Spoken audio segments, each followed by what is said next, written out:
Bonjour et bienvenue sur votre nouvelle plateforme Yoga & Me.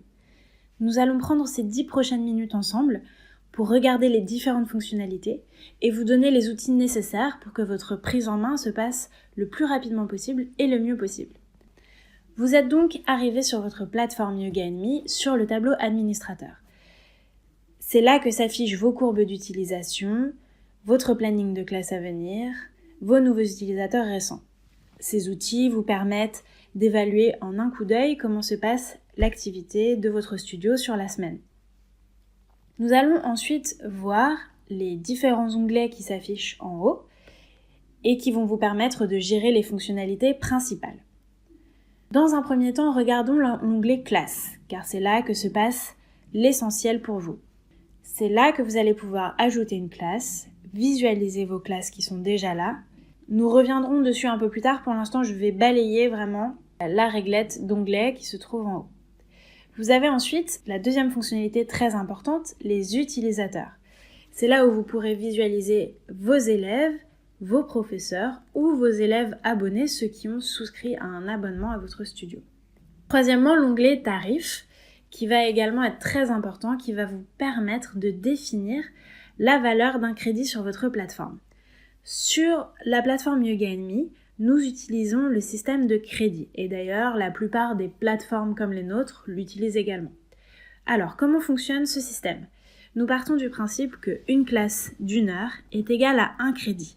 Nous utilisons le système de crédit pour éviter les transactions bancaires car quand une classe est annulée ou modifiée, ce sont les crédits qui se promènent. Du coup, vu que ça se passe en interne au niveau de la plateforme, il n'y a pas de frais bancaires. Car vous le savez, chaque fois qu'il y a une transaction financière, il y a des frais bancaires qui incombent. Nous allons ensuite regarder l'onglet Réglages et cette fois nous allons rentrer un peu dans les détails parce qu'il y a 2 étapes que vous allez devoir faire pour prendre votre plateforme en main.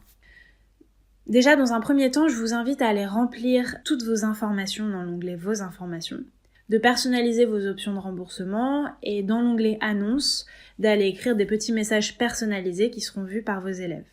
Une fois que ceci est fait, vous pouvez bien sûr changer votre logo, modifier les couleurs avec la palette. Une fois que cela est fait, vous allez aller dans l'onglet Réglages de Stripe, cliquez dessus. C'est là en fait que va se faire la connexion entre votre plateforme et la banque en ligne Stripe avec qui nous travaillons. Nous avons choisi de travailler avec Stripe pour plusieurs raisons. La première, c'est que c'est la banque de référence pour des millions de business en ligne comme les vôtres autour du monde. C'est également la banque qui a les tarifs les plus bas actuellement sur les transactions financières digitales.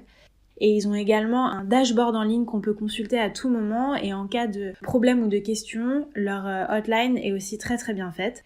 Donc il va vous falloir connecter Stripe à votre compte Yoga & Me afin de pouvoir commencer à recevoir les paiements de vos premiers clients. Je vous laisse faire ça un peu plus tard, nous allons continuer de balayer votre plateforme ensemble. La prochaine étape qui est importante, et vous le ferez une fois que vous aurez rempli votre planning de classe dans l'onglet classe, ça va être d'intégrer votre planning directement dans votre site web. Alors pour vos élèves, il y a 2 manières de visualiser votre planning de classe, soit directement en leur communiquant l'URL de votre compte Yoga & Me qui se trouve sur votre tableau administrateur. Cette URL d'ailleurs, je vous invite à le sauvegarder car c'est votre porte d'entrée à vous, à vos élèves et à vos professeurs pour se connecter à la plateforme. Donc il est très important que vous l'ayez sous la main, que vous le communiquiez. Donc ça c'est le premier canal d'accès pour vos élèves. Et le deuxième, ça va être plus simplement, si vos élèves ont l'habitude de venir sur votre site web pour consulter vos tarifs et vos informations, vous pouvez intégrer votre planning de classe Yoga & Me de façon dynamique dans votre site web. Et pour cela, il vous suffit de cliquer sur l'onglet Insertion HTML et de copier-coller le code qui vous est donné. Si vous avez un site Wix, je vous invite à copier-coller le 2e code en partant du haut. Ensuite, une fois que cette étape sera faite, pareil, je vous invite à la faire un peu plus tard. Vous pourrez aller finir de peaufiner vos réglages, mettre un petit questionnaire de santé en ligne qui s'affiche lorsqu'un élève réserve pour la première fois, connecter votre plateforme à Mailchimp qui est un site qui vous permet d'envoyer des très belles newsletters à vos clients. Nous allons donc quitter l'onglet Réglages et retourner maintenant sur l'onglet Classe. Vous allez cliquer sur Ajouter une classe et nous allons regarder un peu en détail ce qui s'y trouve. Le formulaire que vous allez devoir remplir vous permet d'ajouter une classe dans votre planning. Cette classe peut être virtuelle, au studio. Donc vous allez remplir les informations, nom de la classe, nom du professeur, date, heure, le nombre de places disponibles. Si c'est une classe hebdomadaire qui se répète chaque semaine, vous cochez la case, vous inscrivez le nombre de répétitions, par exemple 10. Vous pouvez entrer des notes à information que vos élèves verront au moment de réserver cette classe. Vous pouvez choisir un type de yoga, un type de paiement, donc généralement on vous recommande d'utiliser le paiement en ligne uniquement, c'est la façon la plus simple de gérer vos réservations. Certains studios préfèrent utiliser une fonctionnalité intermédiaire pour donner le choix à l'élève de réserver en ligne ou sur place. Alors attention, si vous choisissez d'utiliser cette fonction de paiement, cela signifie qu'avant chaque classe, il vous faudra aller vérifier dans le listing des élèves inscrits qui a réglé ou non, puisque certains auront eu la possibilité de réserver sans régler. Donc il faut penser à intégrer un petit peu de temps avant le début de la classe. Nous, on recommande évidemment d'utiliser le système en ligne uniquement, qui est beaucoup plus simple en termes de gestion. Le type de paiement, comme je vous le disais tout à l'heure, on utilise les crédits. Donc choisissez crédits. Si c'est une classe que vous entrez dans le planning qui sort complètement de votre système habituel, qui va par exemple être une pratique très longue ou un atelier, un workshop, dans ce cas-là, vous pouvez utiliser le paiement individuel en euros. Dans l'encart juste en dessous, prix en crédit, nous mettons 1 généralement puisqu'une classe est égale à 1 crédit. Ensuite, on active la liste d'attente, on choisit la couleur de la classe, on peut mettre une photo et si c'est une classe en ligne, on clique sur classe virtuelle. Voilà pour ajouter une classe dans votre planning. L'étape suivante, je vous invite à aller dans l'onglet Tarifs et à cliquer sur Gérer les tarifs. C'est une étape très importante puisque maintenant que vous avez créé une classe à 1 crédit, il va falloir définir quelle est la valeur de ce crédit. Généralement, on vous invite à créer au moins 2 tarifs minimum, un tarif à l'unité et une carte.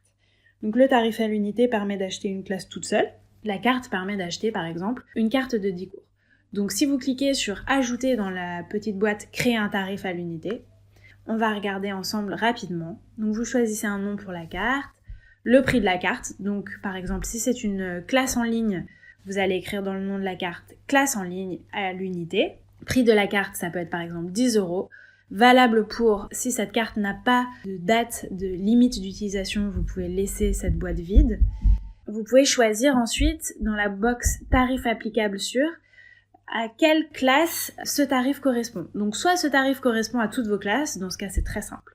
Soit ce tarif va correspondre à un type de classe, par exemple yoga en ligne. Et dans ces cas-là, vous canalisez l'usage de ce crédit. Vous envoyez à la plateforme le signal que ce crédit est acheté et ne pourra être utilisé que pour les classes qui sont notées comme étant des classes en ligne.